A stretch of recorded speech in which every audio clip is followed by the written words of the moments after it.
everybody, and thank you very much, Anne-Marie and the team at Carers Count for inviting me to speak. And thank you to all you lovely people that have come to listen to us today. I want to give you a little bit of background information about what I do. If I start to go off tangent a little bit, it's because I do suffer from a little bit of short-term memory loss, which it's been diagnosed that I've got it because of my caring role and stress. I've had all the CT scans and everything, so right, here goes. My name's Angela Ellum, and I'm 69 years of age, and I am a carer. My mum is 94 and she's now in full-time care at Meadow Court Nursing Home at Slough, which is absolutely brilliant. And they've taken an awful lot of stress off us up there.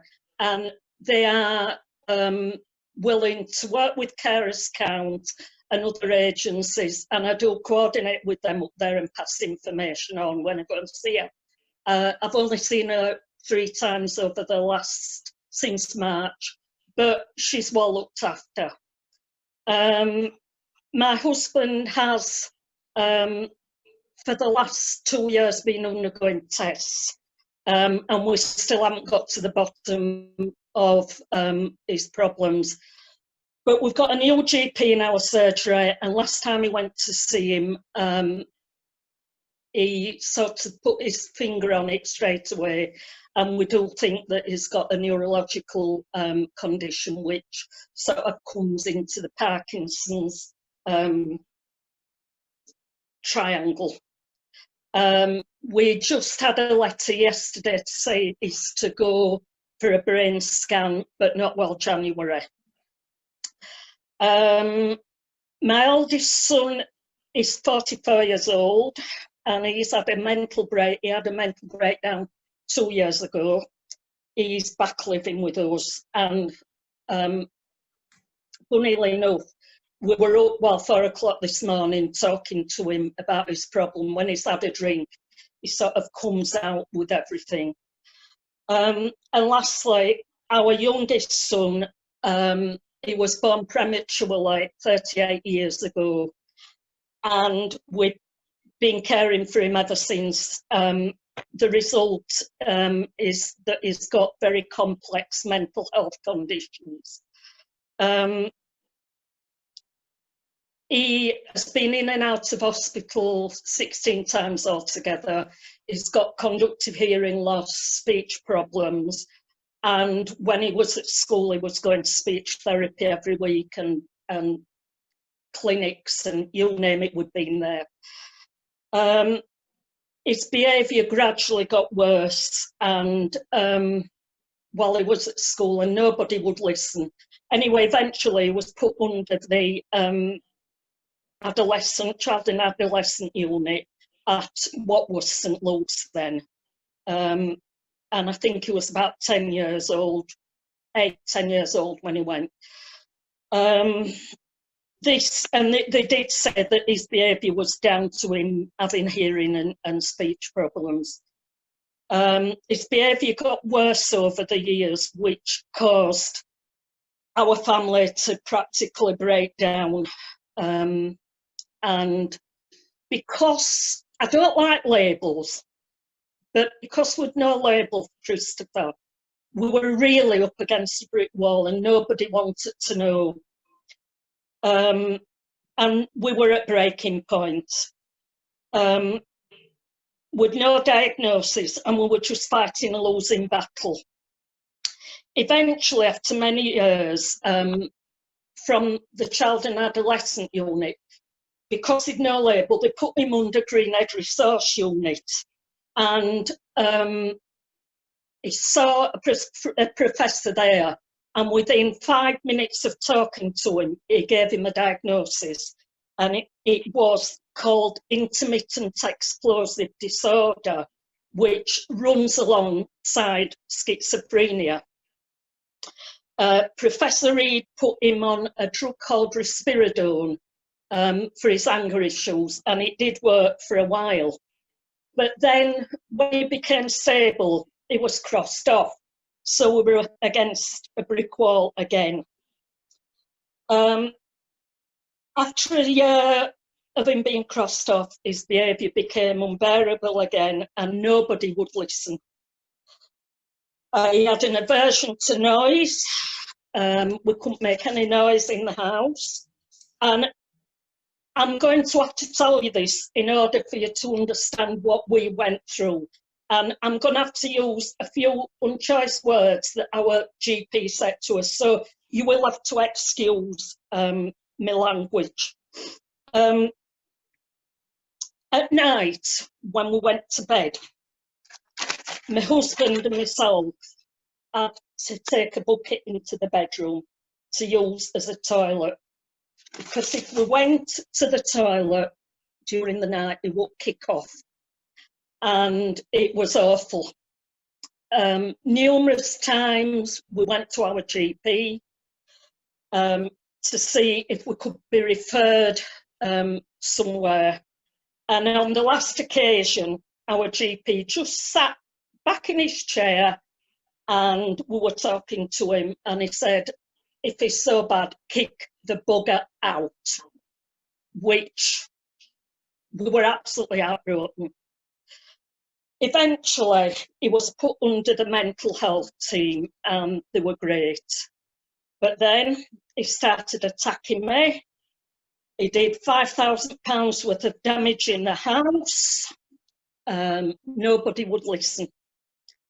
And on numerous occasions, I've come downstairs and I've lined my pills up, my paracetamols, my antidepressants, and I've been suicidal. And it's happened many, many times.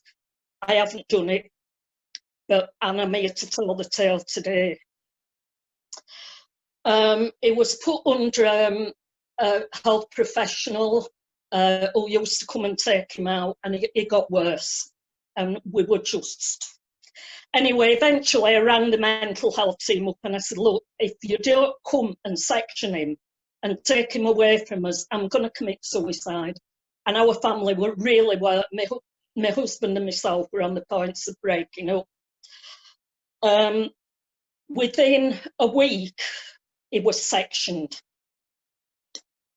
And when he was sectioned, the floodgates opened. They really did. We got the help and the support that we'd been wanting all the time. And for me, it was an epiphany. And over the years, I've thought and thought about it. And with fantastic help at that time, it was St Anne's Carers Option Service and other professionals, and we were given absolutely fantastic support. And then I started going to the meetings at St Luke's Carers Groups, and it was absolutely great. And then within their infinite wisdom, the authority decided to withdraw funding for our meetings. So a few of us got together and we formed, along with Carers Count and other agencies, we formed the Kirklees Mental Health Carers Forum, and I've been on board since word go, and it's absolutely fantastic. We've also had fantastic support from Cloverleaf. I was told at one point with my mum that I wasn't entitled to an advocate. So I got in touch with my advocate and everything changed, and it's been great. A few years back, the church that I go to, which is Millsbridge Baptist Church, we did a session on being a frontline Christian, and this is where my epiphany came. And through that, I thought, if I can be a frontline Christian, I can be a frontline carer. And it all took off from there. And now I have a mission I go out, when I go out, if I go out shopping, I talk to people and I try and get the word out there. And as Anne-Marie knows, in my car boot, I have a boot full of stuff, of information from Carers Account and other agencies. Even when I go on holiday, I take them in my suitcase, and it's surprising what comes out of it. I know what it's like. I've been in the depths of despair, and I don't want anybody to go through what we've gone through. And I'm here today because of what's happened. We don't want a big fuss. We just want to be listened to. And while ever I have got breath in my body, I will speak out for carers, whether they like it or not. I've been heavily involved with St Anne's and with Carers Account and the Mental Health Forum, but I'm also on the CCG Mental Health Partnership Group. And I often think when the chair comes in and he sees me, he'll think, oh, flipping heck, there's that Ellen woman here again. And I just smile. Finally, we're very, very lucky to have Carers Account and the support that we've got. And Anne-Marie has shown me a lot, and I've been out with her and we've given talks, and we've had some good laughs, haven't we, Anne-Marie, along the way. And if any of you come across me, just be careful, because that Ellen woman's about. And what you see is what you get. And I don't shout and bawl. I'm very calm. But then if there's something I don't like, I'll stick up. We're very, very lucky. My father, years ago, bought us a second-hand static caravan at York at Acaster Malbis. And we go there for our respite breaks. My husband's just come back, and I go today for a week. We're to go separately because there's always got to be somebody at home. And over the years, I've started, when I've been on my own, doing some writing. And I'm going to read you a poem. I'm going to finish with this. But I just want to say thank you to everyone that have helped us over the years, because if it hadn't have been for you, I wouldn't be sat here today talking to you. I'd be 6 foot under. But now I've come to the conclusion nobody is going to get me down there. I'm going to stand up and fight to the bitter end. I just want to finish with this poem that I wrote. And I'm hoping, I've kept it to myself for a long time, but I think the time's come now where I need to start sharing it, because it not only sums up for me, but I think it sums up for other carers and for the people that we are caring for. And I named it Behind This Face, and it goes like this. Behind this face, behind this smile, this person who is me, my feelings I don't want to show for all the world to see. The hurt, the anguish, and the pain goes somewhere that's unknown. And only me, my heart, my soul, is me, myself alone. I am in pain, the agony, the world it does not see. But deep inside this agony, it's happening to me. This face, this smile hides everything that only I can feel. So yes, you people out there, this pain is happening to me. Thank you very much.